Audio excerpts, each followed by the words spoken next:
મહેસાણામાં રામનવમી નિમિત્તે ભવ્ય શોભાયાત્રા યોજવામાં આવી હતી, જેમાં રાજ્યના મુખ્યમંત્રી ભૂપેન્દ્રભાઈ પટેલ, આરોગ્ય મંત્રી ઋષિકેશ પટેલ, પૂર્વ ડેપ્યુટી સીએમ નીતિનભાઈ પટેલ યાત્રામાં ઉપસ્થિત રહ્યા હતા. આ રામ રથયાત્રામાં 100 જેટલા વાહનો તથા જુદા જુદા ઝાંખીઓ, ભજન મંડળ તેમજ મોટી સંખ્યામાં રામ ભક્તો જોડાયા હતા.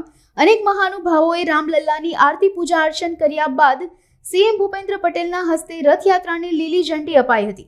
શોભાયાત્રા દરમિયાન કાયદો અને વ્યવસ્થા જાળવવા મહેસાણા પોલીસ જવાનો ખડે પગે હાજર રહ્યા હતા. જય શ્રી રામના ગગનભેદી નારાઓથી મહેસાણા ગુંજી ઉઠ્યું હતું. ખૂબ જ શાંતિપૂર્ણ માહોલમાં શોભાયાત્રા સંપન્ન થઈ હતી. આજે મહેસાણાની પવિત્ર ધરતી પર રામનવમીના દિવસે રામ સેવા સમિતિ આયોજિત ચતુર્થ દશાબ્દી મહોત્સવ પ્રસંગે 43મી ભવ્યાતિ ભવ્ય રથયાત્રાનું માનનીય મુખ્યમંત્રી શ્રી ભૂપેન્દ્રભાઈ પટેલ સાહેબ અને સંત શ્રી હરિચાંદજી મહારાજના હસ્તે પ્રસ્થાન કરવામાં આવ્યું. આ રથયાત્રા વિરાટ અને અભૂતપૂર્વ રથયાત્રા છે. આ રથયાત્રાની તૈયારી લગભગ 3 મહિનાથી અમારા 200 થી 300 સ્વયંસેવકો કરેલી છે.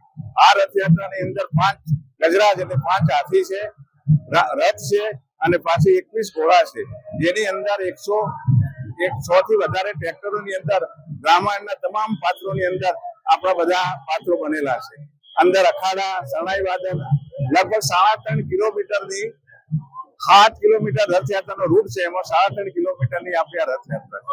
અત્યારે રોડ ઉપર માનવ મહેરામણ ભેગું થયેલું છે. લગભગ આ રથયાત્રાની અંદર રોડની બંને બાજુએ દર સાલ કરતો ડબલ એટલે લગભગ 1.5 થી 2 લાખ લોકો આજે ઉમટવાની અમારી ગણતરી છે. એટલે રથયાત્રા એ મહેસાણાની આજે મહેસાણા શહેર આખું રામમય બનેલું છે. મહેસાણામાં તમે જુઓ તો દરેક જગ્યાએ રામની ધર્મ ધજાઓ ફરકાયેલી હોય છે. રસ્તાઓ સુશોભિત થયેલા છે. લોકોનો અનેરો આનંદ અને ઉત્સાહ છે. લોકો ખાસ તો રથયાત્રાના માર્ગો ઉપર સેવાભાવી સંસ્થાઓ, મંડળો, યુનિયનો દરેકે પોતાનો સેવા કેન્દ્ર રજૂ સેવા પણ દિલથી સેવા રથયાત્રાની કરી રહ્યા છે. એટલે આપણા સૌના માટે આ રથયાત્રા એક ખૂબ જ ગૌરવની વાત છે.